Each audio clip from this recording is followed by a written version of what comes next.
இருக்குது, மாற்றுக்கிறது இல்ல. ஏன்னா அதை ஒரிஜினல் தான் கொண்டு போய் கோர்த்து விட்டான். இன்னைக்கு வந்து செவனேன்னு சொசைட்டி தமிழ்நாடு அரசுல முடிய வேண்டிய இந்த பஞ்சாயத்தை, இந்த வழக்கு விசாரணையை கொண்டு போய் சுப்ரீம் கோர்ட் வரைக்கும் இழுத்து நாரடிச்சு. முதல்ல டெல்லி அவர்தான் டெல்லி போனாரு. ஆமா, அதை ஒரிஜினல் தான் கொண்டு போய் கோர்த்து விட்டது. விஜயை வந்து சமாதி கட்டுறதுக்கு வேலை பார்த்தது அதை ஒரிஜினல் தான்.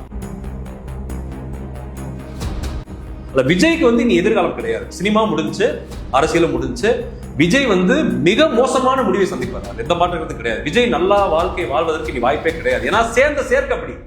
RSS பாஜக சேர்க்கை என்பது நாசகார சேர்க்கை. எவனை எவெஞ்சாலும் நாசமாயிரும். விஜயால தப்பிக்கவே முடியாது. இந்த வழக்கு ஒன்ன வச்சே விஜய் ஆயுசு காலம் முடியும் வரை நீ மிரட்டிக்கிட்டே தான் இருப்பாங்க. உன்னை தூக்கி உள்ள வச்சிருவோம் மரியா இல்லையா.